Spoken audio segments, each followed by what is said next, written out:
అందరికీ నమస్తే. నేను లలితా కామాక్షి దేవి. అవతార్స్ ఛానల్ అండి.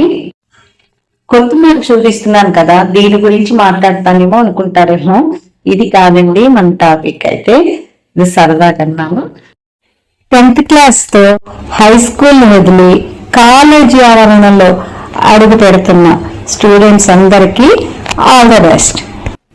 ఇక 10th క్లాస్ అయిపోయిన ప్రతి విద్యార్థి వారి పేరెంట్స్ కూడా ఇక తమ పిల్లలకి ఏ గ్రూప్ అయితే బాగుంటుంది, వారికి ఏ విధంగా కెరీర్ ప్లానింగ్ చేయాలి, ఈ కన్ఫ్యూజన్ అయితే ఉంటారు పిల్లలు, పేరెంట్స్ కూడా. ఈ విధమైన కన్ఫ్యూజన్లో ఉన్నప్పుడే చుట్టుపక్కల వాళ్ళు, అలాగే రిలేటివ్స్ పిల్లల్ని కానివ్వండి, వారి పేరెంట్స్ని కానివ్వండి, మీ పిల్లలకి ఏ గ్రూప్ ఇప్పించాలనుకుంటున్నారు, మీ పిల్లలకి ఏది ఇష్టము, బైపీసీ అయితే తొందరగా సెటిల్ అవ్వలేరు, అదే ఎంపీసీ అయితే చక్కగా వెంటనే సెటిల్ అయిపోతారు, ఇలాంటి సలహాలు అడగకుండానే ఇచ్చేస్తుంటారు. ఈ సలహాలతో పేరెంట్స్ అయితే వాళ్ళు ఆలోచనలో పడతారు. ఇవన్నీ కూడా మామూలే. ఏదైనా నిర్ణయించుకోవాల్సింది మాత్రం పేరెంట్స్, చదవాల్సిన పిల్లలు మాత్రమే. ప్రతి పేరెంట్కి తమ పిల్లలు బాగా పెద్ద చదువులు చదవాలి, మంచిగా సెటిల్ అవ్వాలి, తమకంటే ఒక మెట్టు పైన ఉండాలి అని ఆశపడుతుంటారు. ఇలా అనుకోవడం తప్పేం కాదు, ఇది అందరికీ సహజంగా ఉండేదే. కానీ పిల్లలందరూ ఒకేలాగా ఉండరు. కొంతమంది చదువులో మాత్రమే రాణించగలుగుతారు, మరికొంతమంది గేమ్స్లో అలాగే అదర్ యాక్టివిటీస్లో బాగా చురుగ్గా ఉంటారు. చిన్నప్పటి నుంచి కూడా పేరెంట్స్ తమ పిల్లల్ని గమనిస్తూ ఉంటారు కాబట్టి వారి తెలివితేటలు ఏంటో, వారి పిల్లల కెపాసిటీ ఏంటో పేరెంట్స్కి మాత్రమే తెలిసి ఉంటుంది.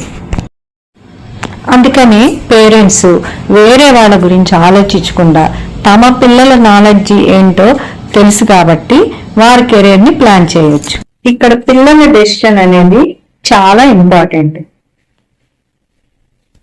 వారు 10th వరకు అన్ని సబ్జెక్ట్స్ చదివి ఉంటారు కాబట్టి వాళ్ళకు కూడా తమకి ఏ సబ్జెక్ట్ అయితే ఎక్కువ మైండ్కి ఎక్కుతుంది, ఏ సబ్జెక్ట్ అయితే వాళ్ళకి ఇంట్రెస్ట్ గా అనిపిస్తుంది చదవడానికి అని కూడా వాళ్ళు డిసైడ్ చేసుకోగలుగుతారు.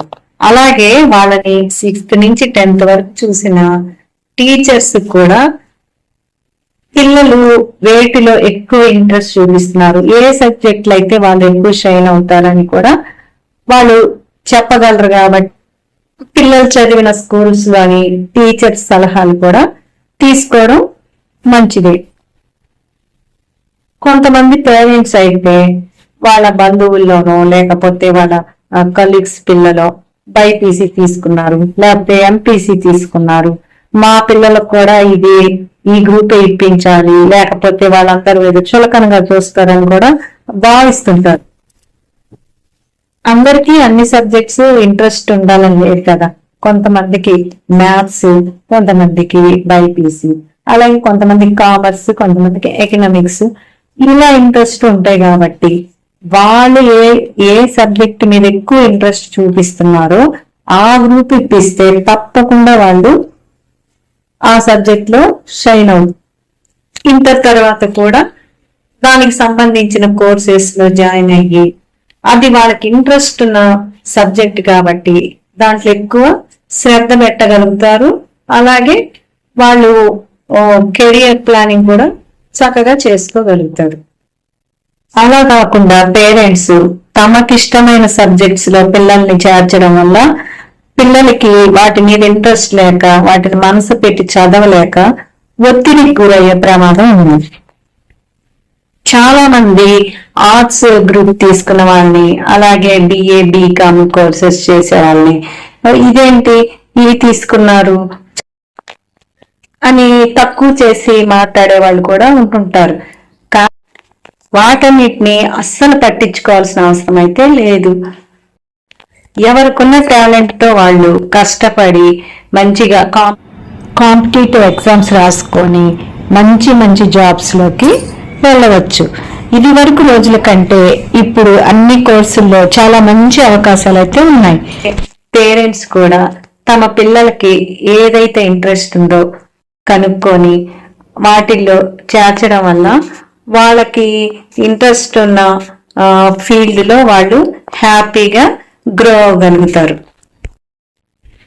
అప్పుడు ప్రతి పేరెంట్ కోరుకున్న విధంగానే మీ పిల్లల భవిష్యత్తు కూడా బంగారు బాట్ల ఉంటుంది. ప్రతి విద్యార్థికి తమ తల్లిదండ్రుల గైడెన్స్ కూడా చాలా ముఖ్యం. ఎందుకంటే తమ వెనక ఉండి ప్రోత్సహించేది, తమ ఎదుగుదలను చూసి ముందుగా సంతోషపడేది తల్లిదండ్రులే. కాబట్టి ప్రతి విద్యార్థి తల్లిదండ్రుల్ని అలాగే గురువుల్ని గౌరవిస్తూ తమ భవిష్యత్తుని తీర్చిదిద్దుకోవాలని కోరుకుంటూ, కొత్తగా కాలేజీ లైఫ్ లోకి అడుగు పెడుతున్న ప్రతి ఒక్క విద్యార్థికి all the best. Have a bright future.